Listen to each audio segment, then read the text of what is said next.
What's happening, everybody? Well, man, thank you for coming back for the part 2. And like I said, this is not meant to hurt anybody's feelings, especially his. But, if you're going to put yourself out there in the public like this, then you're available for open scrutiny. And me being a member of the public, that's exactly what I'm going to do. This is a young man stepping out into a world that he honestly hasn't been in himself. If you had gone through the ropes and experienced all this, you wouldn't be saying this right now. I heard this back in 2015, and I'm going to tell you, there's a lot of points of truth in what he's saying, but understand that most of those points are twisted. Like he stated earlier at the end of the video that, the end of the last video, that, the driver's license encumbers your vehicle. No, it doesn't. What happens is that when you purchased your vehicle, you filled out an application. Let me rephrase that. When your vehicle was purchased new, whether you purchased it or somebody else purchased it, this is a better way to explain this. You filled out what is called an application for title, okay, with the state. And what happened is when you did that, you gave legal title to your vehicle, or they gave legal title to the vehicle over to the state to be used within that state, okay? And what you have is you retain only equitable title and only equitable control. But remember, only the straw man can do commerce. So the living man can't take that title and say, oh, now I own my car, which I'm sure this guy's going to tell you too, because he can't do commerce.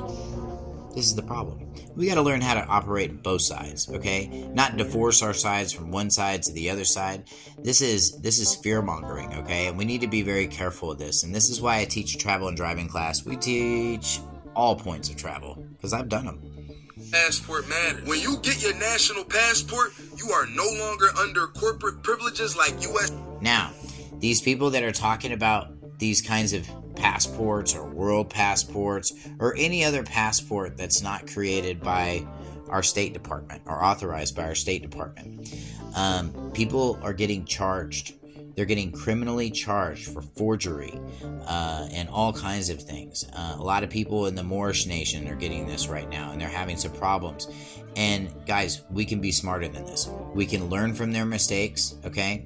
And I'm not putting anybody down. I think that when you come out half-loaded into the public like this, acting like you know something, you should expect somebody to come and check your mail. And that's exactly what I'm doing.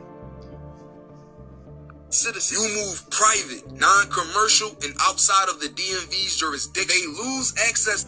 So how are you going to buy gas? How are you going to buy groceries? How are you going to do all of the things that we do, that we use our vehicles for? How are you going to do these things? Okay? You're not going to be able to. And this is the oxymoron part of this process that just doesn't work. To the bond once you withdraw consent. This is why you want to take advantage of the website in my bio so that you can get that. All right, we're going to just stop right there. I don't think you should take advantage on anything over here, because if you do, you're going to get yourself in trouble. There's some people from the state nationals that did this process. Very similar, actually identical to this.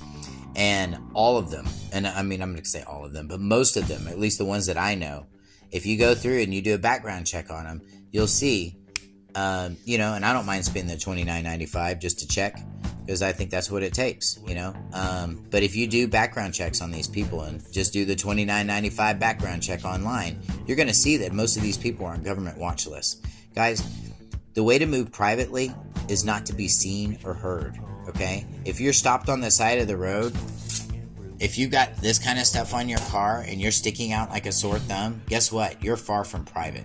Now, let me tell you who's somebody who is private, okay? Think about the last person that you saw at Walmart or the last grocery store you went to. What was their name? They even had a name tag, didn't they? They even had a uniform, didn't they? But see, that was the distracting part, because they did have the uniform, because they did have the name tag. You never made note of it. That's operating in the private. And this is what we got to learn how to do. If you guys want to learn how to do this better, instead of out here poking the bear, schedule an appointment with me. I'd love to meet with you.